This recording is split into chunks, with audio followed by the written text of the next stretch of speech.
लब लब सर पढ़ा रहे थे, लेकिन लब सर अभी लंबी छुट्टी पर चले गए हैं, so he will not be available. So I'm going to teach you this paper in time now onwards.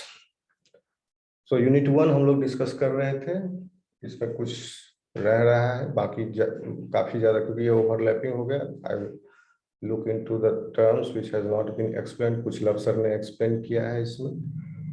Okay और यूनिट 2 मैंने शुरू किया, हालांकि यूनिट 1 का 1 वाला जो है ये हमने शुरू किया था मैंने. ओके इसको देख लेंगे कहाँ पर गैप रह रहा है, उसको फिल कर देंगे. फिर यूनिट 2 भी शुरू किए थे, वेदांतिक एथिक्स, टैगोर, विवेकानंद, गांधी और अरविंदो का एथिक्स में क्या इनके प्रिंसिपल्स थे. विवेकानंद के तो मैंने एक्सप्लेन किया था आपको, और फिर गांधी और अरविंदो ये थोड़ा एलेबोरेट हो जाएगा, इसको अभी फिलहाल के लिए छोड़ देते हैं. ओके काफी एलेबोरेट हो जाएगा, लेंदी है हो जाएगा ये. अभी हम आपको ethics in finance, business and environment, पहले हम लोग एथिक्स इन फाइनेंस इसको देखें and business. Okay so this part we are going to discuss now. Okay students, ये आपका सिलेबस है. This is AACC 2 syllabus.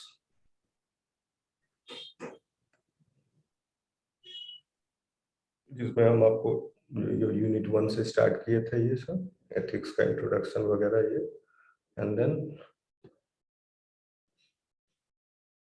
इसमें एथिकल इश्यूज वगैरह डिस्क्राइब किए थे. ओके देन स्वामी विवेकानंद का हम लोग फिलॉसफी और उनके थ्योरीज पढ़े थे. अब हम लोग ethics in business, ethics in finance and business हम लोग पढ़ेंगे. इंपॉर्टेंट टॉपिक है और ये एग्जामिनेशन में पूछ सकता है. तो स्क्रीन दिख रही है सब लोगों को स्टूडेंट्स? स्क्रीन ये दिख रही है आपको? Yes sir. Yes sir.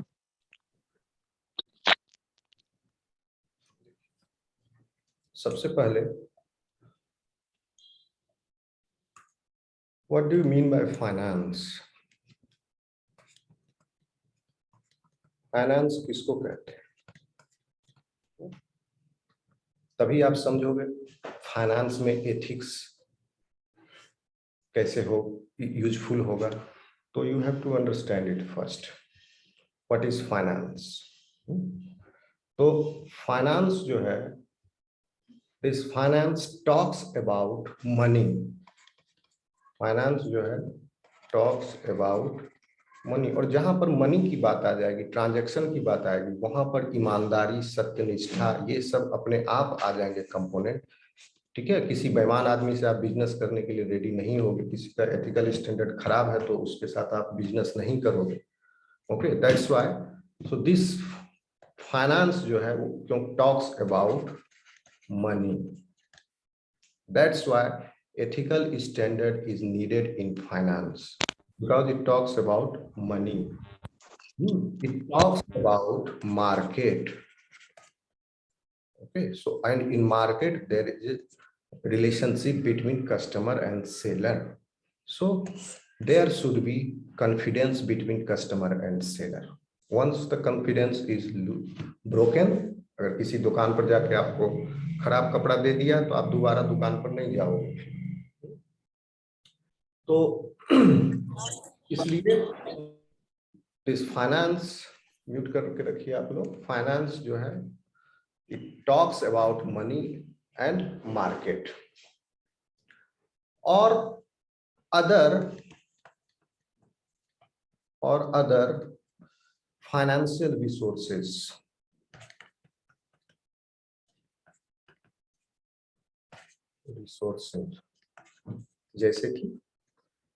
जैसे फाइनेंशियल मार्केट्स में इन्वेस्टमेंट होता है. ओके इनसाइडर ट्रेडिंग होते हैं लाइक दिस. सो क्या क्या हो गया फाइनेंस में इंक्लूडेड? जहां भी पैसा इन्वॉल्व है, money in physical terms, liquid transaction हो रहा है, डिजिटल ट्रांजैक्शन हो रहा है, फाइनेंस हो रहा है इन इन्वेस्टमेंट, म्यूचुअल फंड लिया, शेयर मार्केट में पैसा लगाया, ओके, और इनसाइडर ट्रेडिंग हुआ लाइक दिस, और या मार्केट में direct with customer. All these processes involve varieties of transactions, and all these transactions comes under finance. Okay, so the field of finance is, here you can see, it is diverse.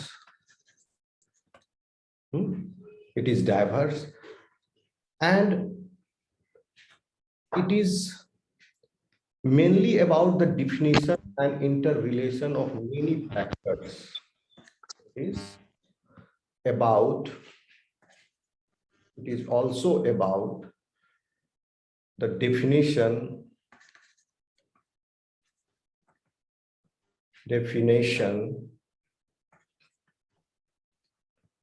and interrelation of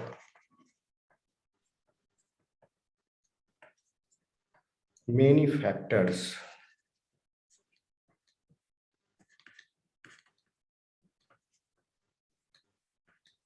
What are these factors? Like money,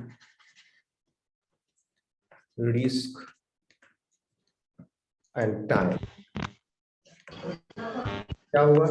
investment किया गया money का, that this money is initial money, and with ये कौन है भैया? Class को भी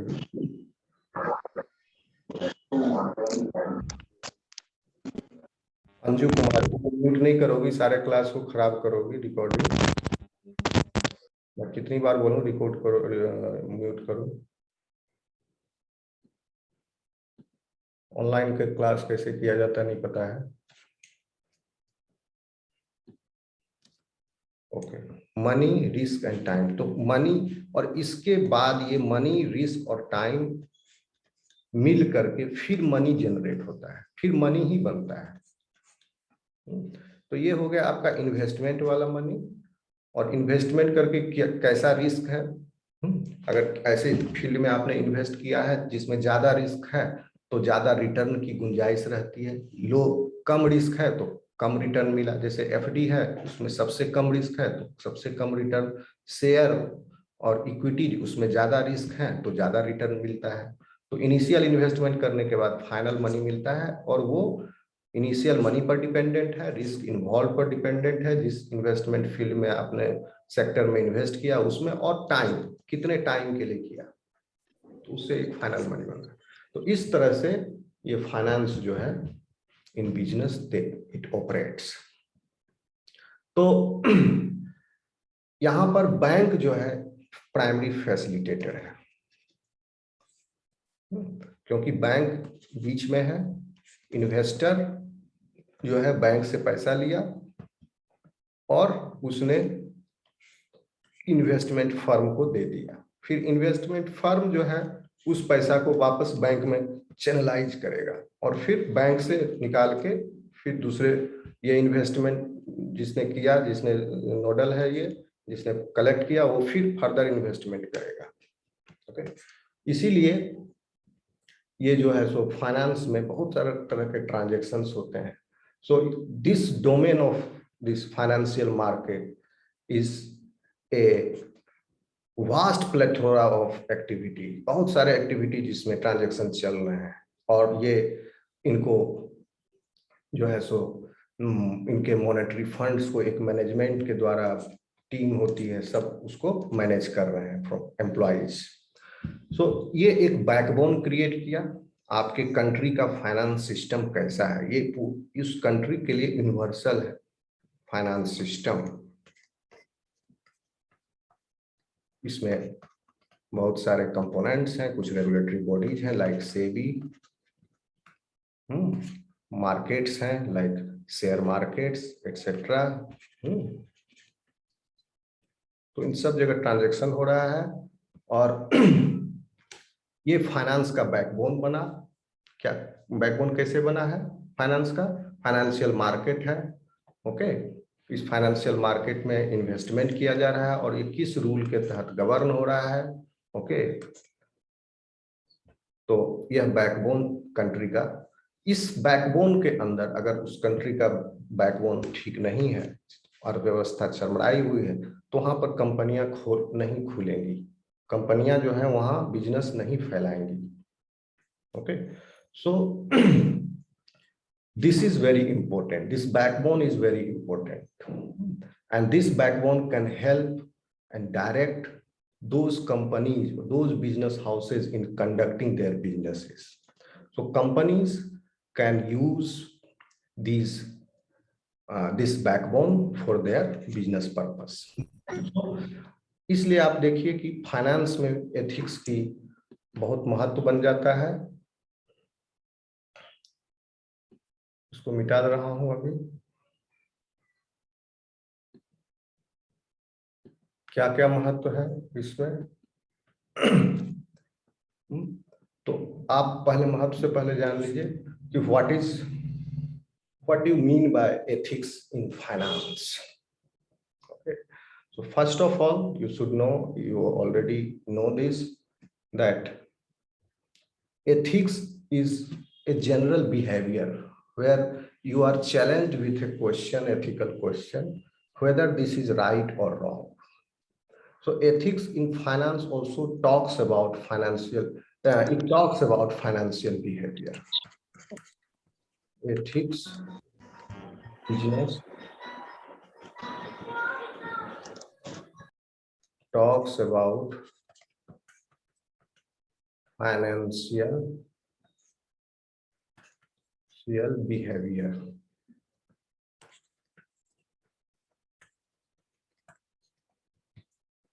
और फाइनेंशियल बिहेवियर से उसको लिख दो और activities that are ethically right or wrong.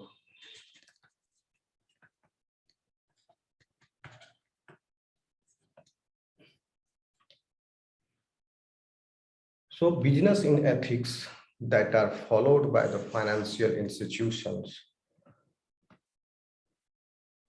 किसी भी कंट्री में बहुत सारे फाइनेंशियल इंस्टीट्यूशंस होते हैं, फाइनेंशियल सर्विसेज होते हैं, फाइनेंशियल मार्केट्स होते हैं, इंस्टीट्यूशंस हैं, सर्विसेज हैं,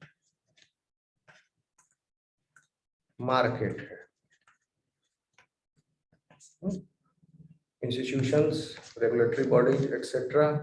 A manufacturing unit also can be called as institution. Services, doctor, professor, teacher, okay, all these service providers or markets जहाँ पर direct selling हो रहा है, when front line पर जहाँ customer से interact कर रहे हैं। तो these are the integral parts of ethics in finance. In all these departments, ethics, proper ethical code of conduct should be there in financial institutions, services, and markets as well as. So it is generally, अब देखिए कि basically ethics का there are 7 principles of ethics. Okay, there are 7 principles of ethics. 1 second. In this, what you are expecting is why ethics is needed in finance. When you are asked with this question, then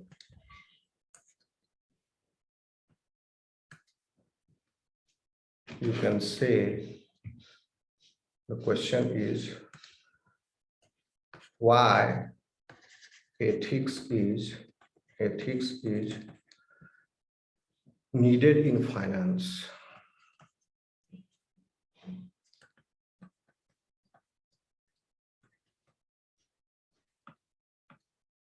Why? Because अभी हम 7 principles बाद में आएंगे, पहले इस पर बता दे रहे हैं।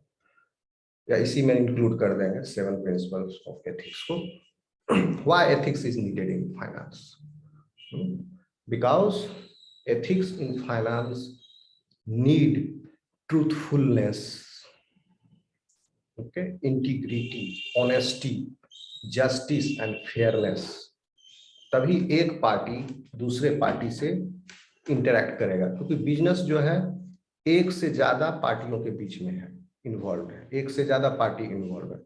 आदमी खुद से बिजनेस नहीं कर रहा है, तो first party is involve, it is doing transaction with the second party, okay, second party is doing transaction with third party.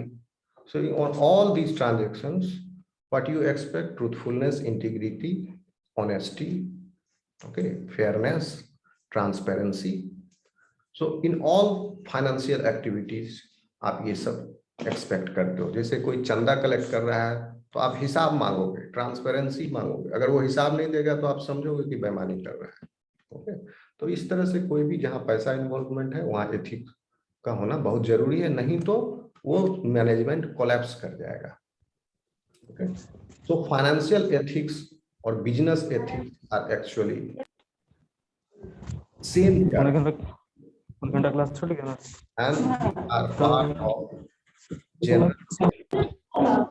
रोज मेरा क्लास है, छूट गया आधा घंटा।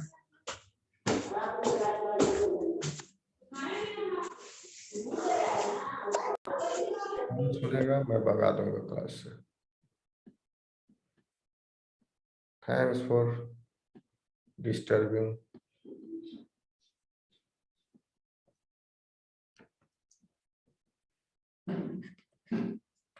जनरल एथिक्स के ही पार्ट है क्या?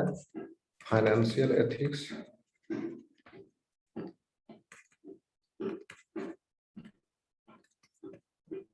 और इसी को जनरल एथिक्स बोलते हैं, sorry business ethics.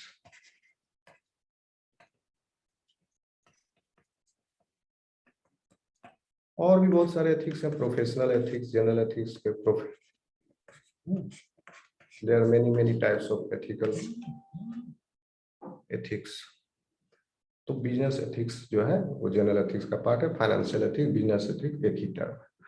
And it is why it is needed, because it is crucial for maintaining harmony and stability in financial services. This is required. अभी हम आंसर बता रहे हैं why ethics is needed in finance। आप लोग video सुन करके इसका points बना लोगे खुद से कि this is crucial for maintaining harmony and stability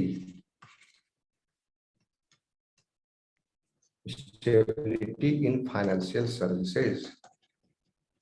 financial services collapse ना हो, स्मूथली फंक्शन करते रहे इन लॉन्ग टर्म। इसके लिए जरूरी है कि प्रॉपर कोड ऑफ कंडक्ट को फॉलो किया जाए, प्रॉपर फाइनेंशियल एथिक्स को फॉलो किया जाए, ट्रूथफुलनेस रखा जाए, इंटीग्रिटी यानी सत्य, आपका निष्ठा, ट्रूथफुलनेस सत्य, ऑनेस्टी। बैंक अगर आपसे झूठ बोलेगा तो आप उसमें विश्वास खो देते, फिर दोबारा विश्वास नहीं। इसका वीडियो ऑन है, इसका वीडियो ऑन है तो डिस्टर्ब हो रहा है क्लास। मैंने बता रखा वीडियो ऑफ रखने।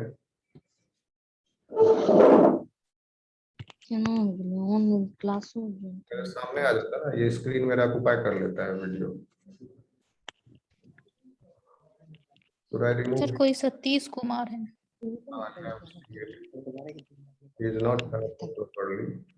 लगता है उसको नहीं आता है, कहिए उसको वीडियो बता दिए। मेरा ये स्क्रीन सामने आ गया ना, इसको रिमूव कर देते हैं। सर नेटवर्क का प्रॉब्लम हो